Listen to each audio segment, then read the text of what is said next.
Hi guys, James from Photolog Studios here, and today I want to talk to you about a piece of gear that I've been using for over a year, give you a bit of a longer term review. I know I sometimes do kind of unboxings and initial reviews, but I think it's really important to see how this gear kind of works out in the field. So yeah, this is something that we've been using for the past 18 months since we started using Sony.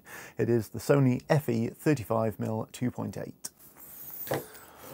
Now, this thing, first impressions, is it's absolutely miniature. I think it's still the smallest Sony full frame lens. This is with the hood and the cap on as well. So if we take everything off, that's with a filter on it as well. But it's just basically a body cap. It's absolutely ridiculous. Now, I started out with the 28mm f2, but I've always been a 35mm shooter. And so I really wanted a 35mm prime so I could get back into my comfort zone, switching from Canon to Sony, and I wanted something that was really lightweight for travel as well. And there isn't anything kind of smaller and more lightweight and convenient than this thing. It's absolutely just, like I said, the size and weight is just unparalleled.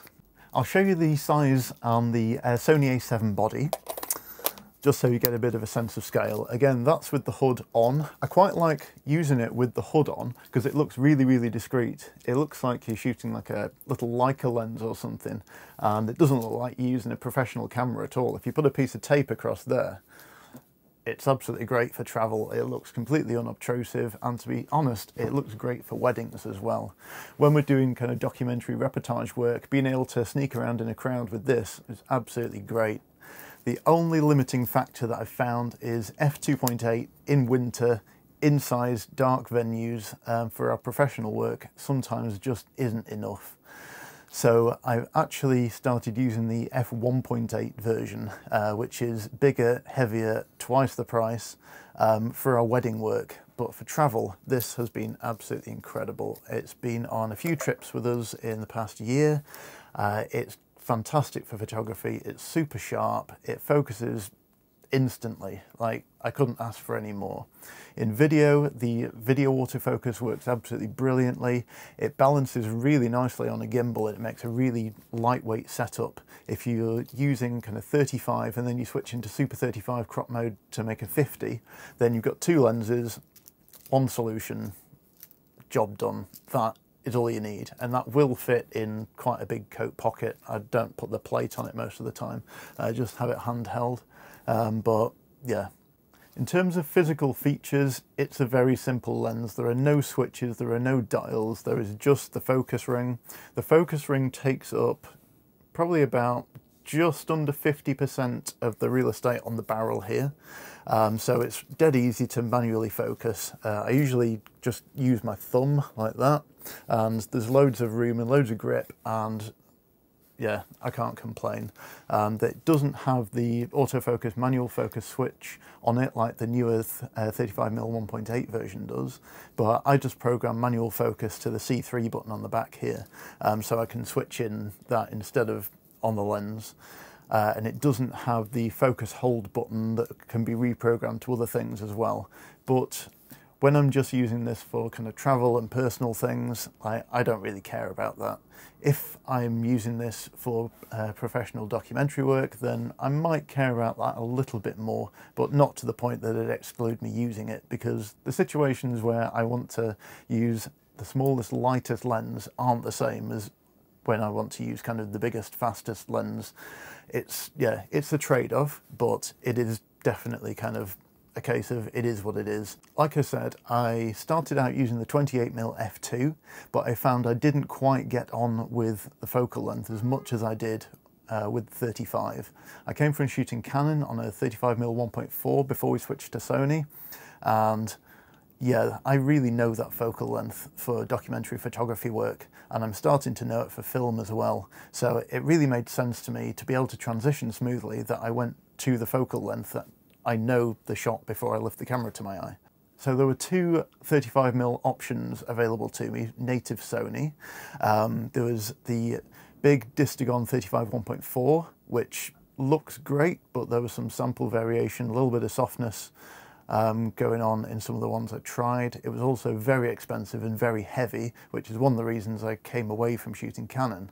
And then there was this, which is, what's that, 2.5 stops slower, but it is probably a quarter of the size, a quarter of the weight, and a third of the price. And at 2.8, the quality difference is negligible. In fact, this is possibly sharper at 2.8 with less distortion.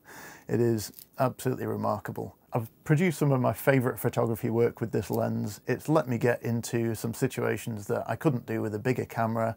For example, if I'm just kind of here, this is tiny. It looks like an amateur camera. It doesn't look like I'm the professional photographer there with kind of massive gear. This just lets me get into situations, especially at a wedding, where I'm just a wedding guest with a camera. So all in all, I'm struggling to find anything negative to say about this. I always like to do kind of a balanced review, and to be honest, it's been absolutely flawless. I've used this on a lot of professional jobs, on some personal travel work as well, just general kind of taking photos of stuff for home and for selling stuff on eBay, and like, it just works. The one thing I would say is that the lens cap is very small. And if you're a person who uses lens caps, this is absolutely miniature, and the way it fits is a little bit quirky. It kind of goes onto the end of the lens hood rather than going onto the actual lens, if you see what I mean. Yeah, so I've almost lost that a few times, but normally I just use the hood on its own or just the filter, but that's about it. If you are in the market for a 35mm lens, these go for an absolute bargain now. Now the 35 1.8 is out. If you're not bothered about a fast lens, if you want something with minimum distortion and the Zeiss colours, because the colours are very different, then this is absolutely a fantastic lens. I would highly recommend it.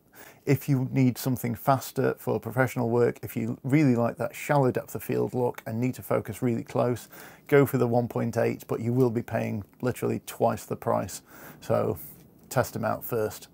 I've absolutely loved using this lens.